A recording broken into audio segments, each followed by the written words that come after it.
Netflix spent $50 million making Narcos series, but they changed one key detail that changes everything. Pablo Escobar's true net worth was estimated to be around $30 billion at its peak, not the $20 billion the show claimed. In 2015, the world was captivated by Narcos Series, a show that took viewers inside the life of Pablo Escobar, the infamous Colombian drug lord.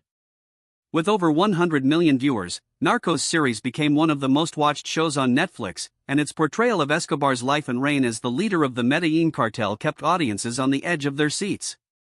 But what really happened during those tumultuous years in Colombia?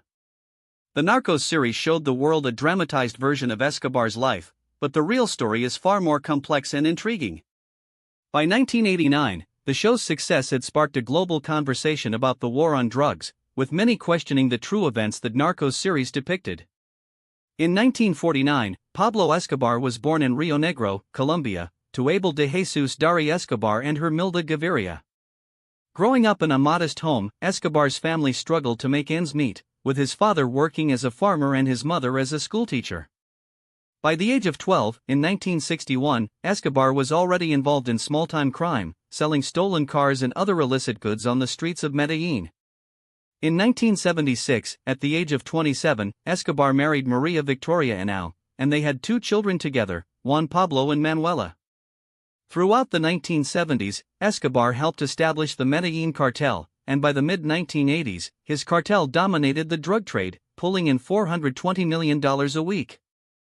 As the leader of the cartel, Escobar's wealth and influence grew exponentially, with his estimated net worth reaching $30 billion at its peak.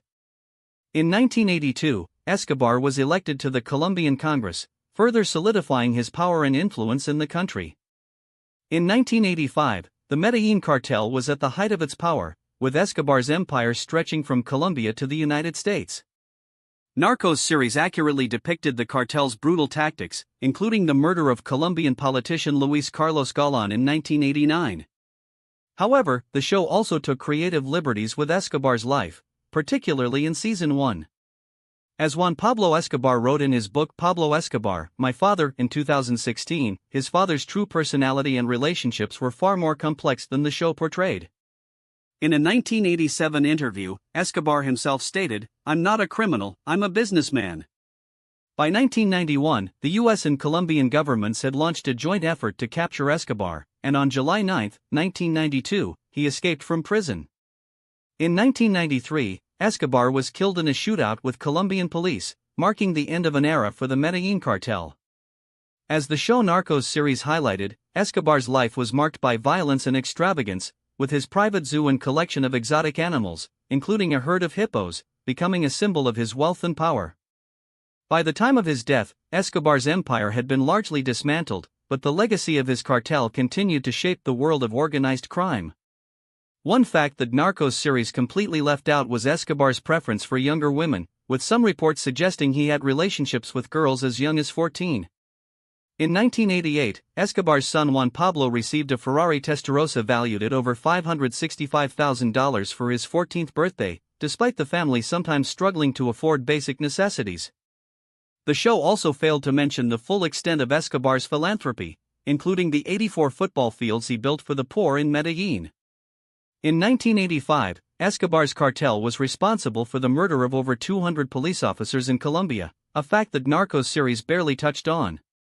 By 1992, the Colombian government had launched a major crackdown on the cartel, and many of Escobar's top lieutenants had been killed or captured. In Narcos series, they showed Escobar's death as a dramatic showdown with Colombian police. In reality, Escobar was killed in a rooftop shootout on December 1, 1993, after being tracked down by a special task force. The show also portrayed Escobar's relationship with his wife Maria Victoria as more dramatic than it actually was, with some reports suggesting the two had a more pragmatic and less romantic relationship. In Narcos series, they depicted Escobar's private zoo as a symbol of his excess, but in reality, the zoo was a popular tourist attraction in Colombia, with many locals visiting to see the exotic animals. As the show highlighted, Escobar's life was marked by a stark contrast between his wealth and the poverty and violence that his family often experienced. In the years following Escobar's death, the Medellin cartel was dismantled, and many of its top leaders were killed or captured. Today, Juan Pablo Escobar is a successful architect and writer, and has spoken publicly about the challenges of growing up as the son of a notorious drug lord.